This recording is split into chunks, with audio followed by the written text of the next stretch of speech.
Most people likely think of robots as complex electronic devices, made up of many parts that have to be assembled in factories. An experimental new non-electronic bot, however, can be 3D printed all in one piece, and it's powered by nothing but air. The soft-bodied robot was created by postdoctoral scholar Yichen Zhai and colleagues, in the lab of Professor Michael Tolley at UC San Diego's Department of Mechanical and Aerospace Engineering. It was 3D printed in one continuous 58-hour step, composed of a single piece of soft and flexible thermoplastic polyurethane or TPU. Oh yes, and it has 6 legs.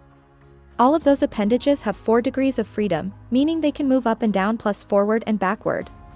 The legs are moved not by electric motors, but instead by a steady stream of compressed air. That air continuously flows from a pump or onboard CO2 canister, through an internal pneumatic oscillating circuit, and ultimately out of exhaust ports in the robot's body.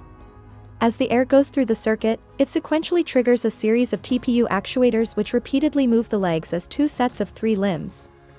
In this manner, the robot is able to waddle its way across different types of terrain. It can even walk underwater. In its fully self-contained configuration, the bot's runtime is limited by the capacity of its CO2 canister. If hooked up to an external pump, however, it should reportedly be able to walk for 3 days straight before requiring any maintenance. And even if it does wear out after 3 days, approximately $20 is all it takes to make a new one. It is hoped that descendants of the robot could one day be used to explore settings where electronics won't work or are impractical, such as in high radiation environments or the surface of other planets. Future research will focus on methods of storing the CO2 within the robot, and on the use of 100% biodegradable materials.